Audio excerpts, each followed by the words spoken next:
Hey, hallo und herzlich willkommen zu diesem neuen Video hier auf meinem Kanal und zum zweiten Teil meines Projektes Gaming PC 2023. Im ersten haben wir uns ja das Gehäuse angeschaut und ja, jetzt sind alle Teile da, die ich da drin verbauen möchte, und die möchte ich euch jetzt einzeln hier vorstellen. Solltet ihr euch nur für eine Hardware-Komponente interessieren, ich werde Kapitel setzen und da könnt ihr da einfach hinspringen und ja, müsst euch nicht alles angucken. Für die Leute, die sich gerne alles anschauen wollen, ja, ich würde sagen, holt euch einen Kaffee, was zu knabbern. Ich glaube, das Video geht ein bisschen länger heute. Also ich würde sagen, ich zeige euch mal die Hardware-Komponenten, die ich mir gekauft habe für den PC. Und ich habe mir überlegt, ich fange mit den günstigsten an und arbeite nach oben zum teuersten. Schalten wir einfach zur Tat und wir wechseln die Perspektive und ich sage, auf geht's! Kommen wir zur ersten Komponente, die auch die günstigste ist mit 38,99 €. Eine SSD mit 512 GB. Das ist die Fangxiang S500 Pro. Da bin ich mal echt gespannt, ob ich da einen Fehler gemacht habe oder nicht. Also ich habe mich mal erkundigt und naja, ein Forum, da hat auch jemand gefragt, ob man der SSD vertrauen kann, wenn ich das mal so sagen darf. Und da war man der Ansicht, wenn der Hersteller noch nicht mal eine Webseite hat, da sollte man die Finger von lassen. Ich habe eine Webseite gefunden und die steht sogar hier drauf: ldcssd.com. Die verkaufen natürlich neben den SSDs noch andere Produkte und ja, ist ein China-Hersteller mit Sitz in Shenzhen und ja, das ist er halt, ne, mit einem kleinen Schraubendreher. So.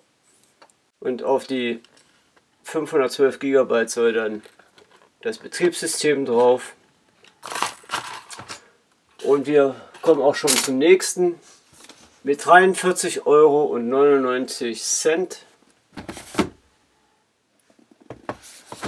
habe ich dann hier die Gehäuselüfter von Enermax, die TB-RGB AD. Und sind jeweils 3 Stück drin und eine Packung, ne, 43,99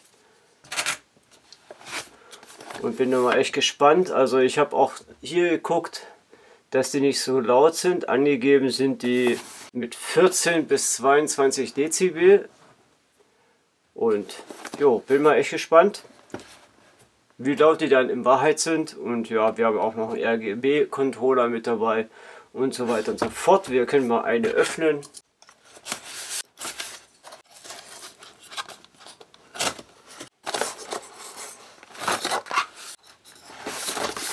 Und in echt sehen sie dann so aus.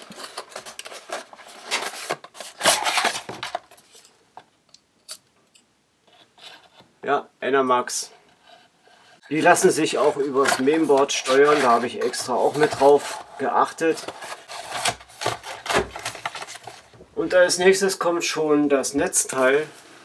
Das ist von Seasonic, die Reihe G12. Mit 750 Watt. Ich hätte gerne das Seasonic aus der Reihe Focus gehabt, was ich auch in dem alten Rechner jetzt schon noch drin habe. Und ja, leider gab es das nicht mehr. Übrigens, der Preis hierfür sind 105,97 €. Und laut Hersteller soll dieses, ja, Netzteil im Silent-Modus ruhig laufen. Und ja, da bin ich schon echt gespannt. Also ich habe damit überhaupt keine Erfahrung. Das Netzteil hier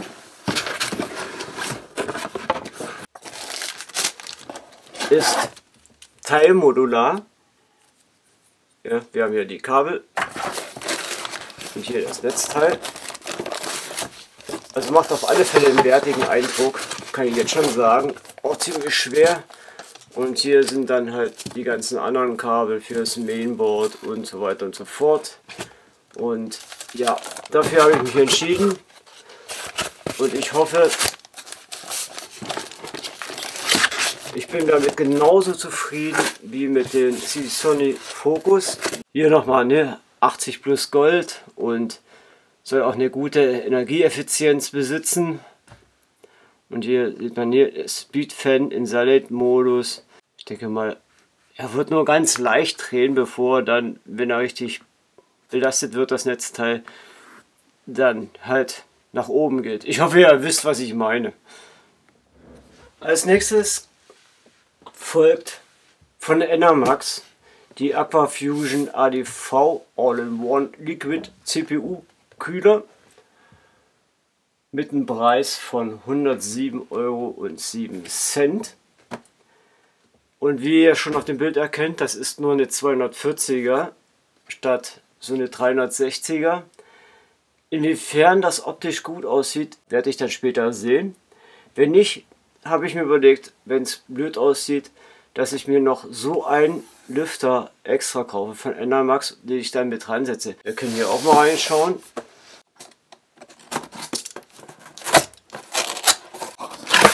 So. Ich denke, dass diese I/O auch völlig ausreichen sollte für die CPU, die ich ausgesucht habe. Ist auch ein ganz schöner Klopper, wenn man das so auf Bildern sieht. Dann, ne? Wir haben hier, warum ich mich für die entschieden habe, ist, das Gehäuse hat ja an der Front diesen Infinity-Effekt. Und das bietet diese Wasserkühlung hier auch. Und ja, bin ich mal echt gespannt. Also, ja, wir haben hier den Kühlkörper, dann hier auch noch die dazugehörigen Lüfter. Und ja, bin ich echt gespannt, wie das dann in echt aussieht. Hier die ganze Zubehör. Soll auch auf dem Sockel, wie ich den brauche, LGA 1700 passen. CPU-Sockel LGA 1700, 1200 und so weiter und so fort. Ist auch für AMD, AM5, AM4, AM, ja, 3 Plus und so weiter und so fort. Und Speed von 500 bis 2000 Umdrehungen die Minute. Da bin ich schon echt gespannt. Habe noch nie eine Wasserkühlung gehabt, beziehungsweise eine AEO meine ich. All-in-One Liquid CPU-Kühler. Und jetzt haben wir nochmal eine M2 SSD, auch wieder von Funxian. Auch wieder eine S500 Pro, allerdings diesmal in 2 Terabyte. Der Preis für die 2 Terabyte M2 SSD beträgt 119,99 €. Was ich bei der ersten SSD gar nicht erzählt habe, ne? Diese Karten hier haben eine Schreibgeschwindigkeit, zumindest laut dem, was hier auf den Stickers steht und was man im Internet findet, beziehungsweise bei Amazon in den Daten, eine Lesegeschwindigkeit von 3500 Megabyte die Sekunde und eine Schreibgeschwindigkeit von 3000. Inwiefern das der Wahrheit entspricht, ich denke mal, da werden wir mal so einen kleinen Test machen, wenn es soweit ist. Kommen wir jetzt in den RAM. Und zwar habe ich den von Corsair. Ich spreche das jetzt hier mal nicht aus. Ich glaube, das kriege ich nicht hin. Und diese schlagen zu Buche mit ja, 149,90 €. So schauen die Teile aus. DDR5. Und habe mich aber nur für die 5200 MHz entschieden, statt für die 6000er. DDR5 Speicher ist echt teuer. Generell auch der DDR4 Speicher. Das ist schon echt Wahnsinn. Sieht nice aus. Und weiter geht's. Jetzt kommen wir zu einer Sache, die eigentlich nichts mit Hardware zu tun hat, die aber auch sehr wichtig ist. Und zwar das Betriebssystem. Wenn man sich die Videos anguckt, da wird immer schön Hardware vorgestellt für 2500 € und so weiter und so fort. Man sollte auch bedenken, dass man ein Betriebssystem braucht. Normalerweise hätte ich das von meinem alten Computer nehmen können, da hätte ich nicht ein Cent dafür ausgeben müssen. Aber dadurch der alte Computer weiter benutzt wird, habe ich natürlich mir Windows ziemlich teuer gekauft. Das ist Windows 11 Pro und habe mir das über Amazon gekauft für 169,99 €. Ja, da werden jetzt so einige die Hände über den Kopf schlagen, aber ich habe das nun halt darüber gemacht. Ich weiß, es gibt auch Seiten, ja, solche Lizenzschlüssel schon für ein Apple und ein Ei angeboten. Aber ich bin mir da immer nicht ganz so sicher und ich wäre da auch ziemlich vorsichtig. Immer mal davon abgesehen, die Jungs von Microsoft wollen ja auch essen und trinken, ne, haben ja auch Familie. Okay, ich habe das jetzt gemacht, wie gesagt, das muss jeder selber wissen, ob er dann woanders dann sich das für ein Apple und ein Ei kauft. Ich habe das jetzt hier halt so gemacht, ich habe das jetzt hier bei Amazon und ja, schauen, was wir hier drin haben. Ach, ich bin so dämlich. Ich hätte das gar nicht aufmachen müssen. Ich hätte das einfach nur hier rausziehen müssen. So was Blödes. So, ja, ne? Wir haben hier einen USB-Stick mit Windows und natürlich eine Anleitung und den Key. Also ich bin jetzt schon mal safe. Sicherlich hat viel Geld gekostet. Und das kann man sich eventuell, wenn man schon Windows hat, auch sparen. Und so ist es halt. Kommen wir jetzt zu einer der wichtigsten Komponenten in einem Computer, und zwar das Mainboard. Und ich habe mich hier für das Mainboard von Gigabyte entschieden, das Z690 Gaming X DDR5. Bevor wir es rauspacken, mal ganz kurz so rüber hier. Das haben wir alles, ne? CPU-Sockel LGA 1700, CPU-Support 12. Generation, soll auch für die 13er sein. Bei der Sockel ist identisch. Ja, wir haben einmal PCIe 5.0, was auch vielleicht ganz interessant ist. 4 M2 Steckplätze für die M2 SSDs. Ich würde sagen, wir holen das Board einfach mal jetzt aus der Verpackung hier und schauen uns das mal an. So sieht das aus. Oh, nice. Ganz vorsichtig. Und jetzt ja nichts kaputt machen hier.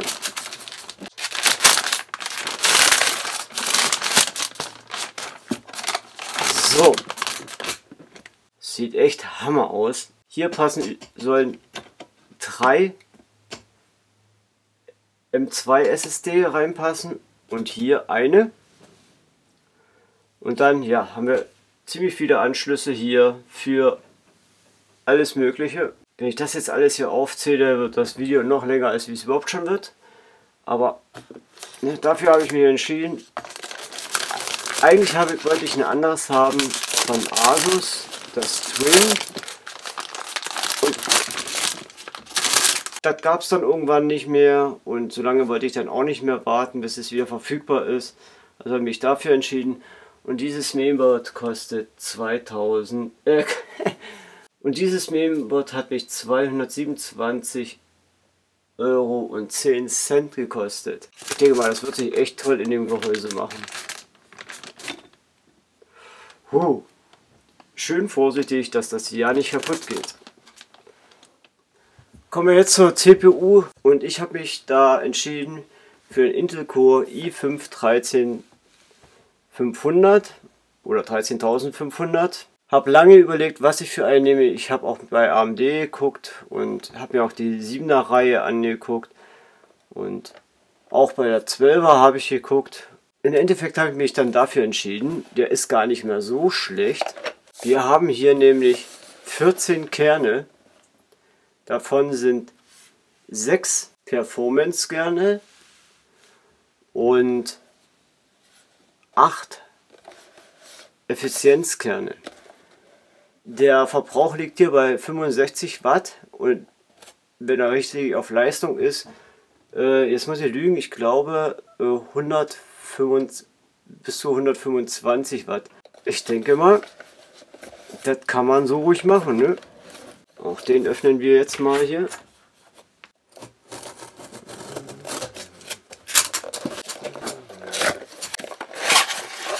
So. Zwar ist hier das die Boxed-Variante, also hier ist noch schon ein Kühler mit dabei. Ein Boxed-Kühler.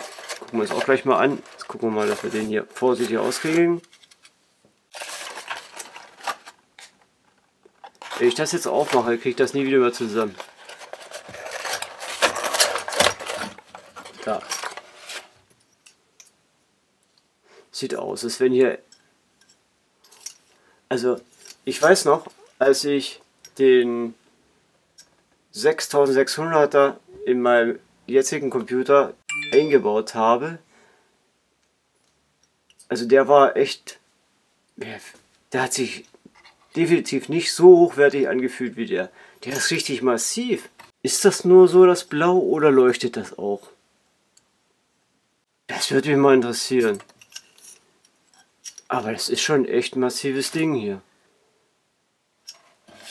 Also Intel Respekt.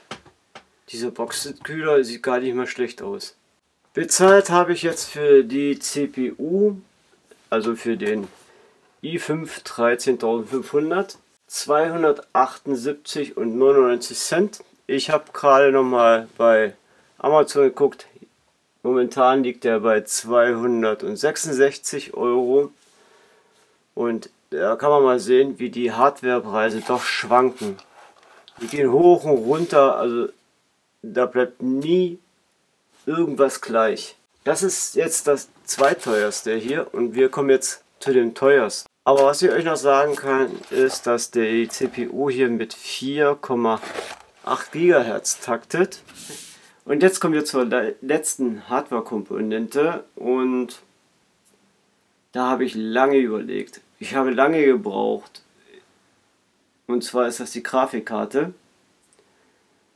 Und geworden ist es die GeForce RTX 4070 Ti von Zotac Gaming mit einem Preis von 959,99 Euro.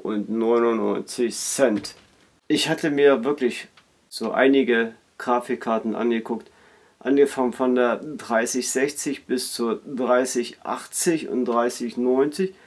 Und hey, selbst die 3080 sind ja über 1000 Euro. Dann habe ich noch bei den Radeon, heißt das wirklich Radeon? Grafikkarten von AMD danach geschaut. Und die aktuelleren, die nehmen sich da wirklich preislich überhaupt nicht viel. Und dann bin ich durch Zufall wurde die mir hier angezeigt. Ich habe ein bisschen überlegt und habe mir dann gedacht, komm, unter 1000 Euro, auch wenn nur knapp, mach das. Ich würde sagen, wir holen die jetzt aus der Verpackung und schauen sie uns an. Denn das Design fand ich sehr ansprechend, als ich die mir auf Amazon angeguckt habe. Und ich will die jetzt endlich mal in echt sehen. Ist auf alle Fälle eins der größten Kartons hier. Eigentlich der größte Karton neben dem Gehäuse. Zack, raus damit.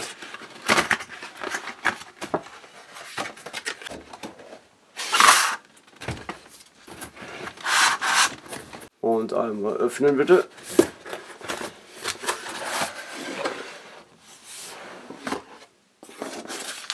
Was immer hier drin ist, das gucken wir uns vielleicht beim Einbauen an. Obwohl, wir können gleich mal reingucken. Auf die paar Minuten mehr in dem Video kommt es auch nicht mehr drauf an. Einen schicken Sticker haben wir hier. Okay. Es ist eine Anleitung für eine Grafikkartenhalterung. Ich glaube, soweit ich weiß, wird die Grafikkarte ganze 2 Kilo wiegen. Und ja, noch so ein paar andere Informationen hier. Sicherheitshinweise. Ah, die Karte sieht nice aus. Aber jetzt. Tada! Ein kleines Paket. Die Halterung für die Grafikkarte.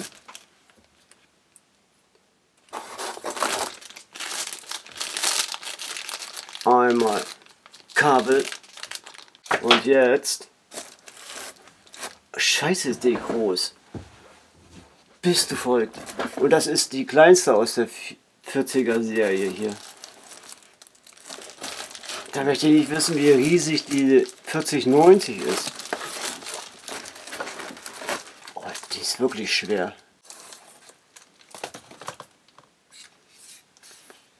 Wahnsinn. Das ist schon ein Prachtstück, oder? 3 Lüfter haben wir hier verbaut. Die ist wirklich echt schwer. Anschlüsse haben wir 3-mal DisplayPort und einmal HDMI. Beleuchteter Schriftzug. Das werden wir dann sehen, wie es ausschaut, wenn wir die Karte eingebaut haben. Dieses Logo soll auch beleuchtet sein. Ich bin schon echt gespannt. Wirklich. Auch die Lüfter-Applikationen sehen echt toll aus hier. Das ist kein Plastik. Ich weiß nicht, ob das aus Messing ist hier. Wow. Angeblich sollen die Lüfter sehr ruhig laufen. Aber ich kann dazu nicht viel sagen. Dadurch die Karte, wie gesagt, neu auf dem Markt ist. Die wird neu angeboten bei Amazon. Es gibt auch noch keine Rezession dazu. Deswegen, jo, lassen wir uns überraschen, ne? Also, das ist schon echt fettes Teil hier. Ihr seht schon, ich bin teilweise so ein bisschen lost hier. Ich hoffe, ihr nehmt mir das nicht ganz so übel. Und so sieht das aus. Das sind also alles meine, oder das wird mal mein neuer Gaming-PC. Und ja, bin mal gespannt, was ihr dazu sagt. Und ich freue mich jetzt echt schon tierisch drüber, diese Komponenten in dieses Gehäuse einzubauen und den PC das allererste Mal zu starten. Also das wird bestimmt ein Highlight sein. Egal wie, entweder er funktioniert, sieht echt geil aus, oder aber er funktioniert und sieht eher scheiße aus. Oder die dritte Möglichkeit, ich schalte den ein und das Ding explodiert. Wie dem auch sei, also das ist schon ganz schön am Wert, was hier rumsteht. Und ich habe doch gar nicht gesagt, was das alles gekostet hat. Also doch, wir haben die Preise, haben wir ja behandelt. Aber so wie das jetzt hier steht, inklusive des Gehäuses, was ich schon im ersten Teil vorgestellt habe, liegen wir preislich bei 2.425,87 Cent. Also knapp unter 2.500 Euro. Man kann jetzt natürlich Windows ausrechnen, wer schon Windows hat, ne? Oder Windows vom alten PC sich rüberzieht. Also wenn wir das dann abziehen, sind wir bei Stolz ja nicht mehr. Also nur noch bei 2.255,88 Cent. Also da wäre noch, wenn ihr auf so das Betriebssystem verzichten könnt, hättet ihr also noch Luft nach oben, falls euer Budget auch vielleicht bei 2.500 Euro liegt. Wie dem auch sei. Ich freue mich jetzt tierisch, dies alles da einzubauen und nehme euch da natürlich auch wieder mit. Und neben den Einbau werden wir ihn auch das allererste Mal starten, um zu sehen, ob natürlich alles vernünftig läuft, so wie es laufen soll. Eins natürlich noch, wenn euch das Video gefallen hat, ne, und ihr es eventuell informativ fandet, oder zumindest unterhaltsam, Daumen nach oben wäre nicht schlecht, lasst ein Abo da und jetzt aber sage ich, Leute, macht's gut und wir sehen uns im nächsten Video hier auf dem Kanal. Also dann, ciao!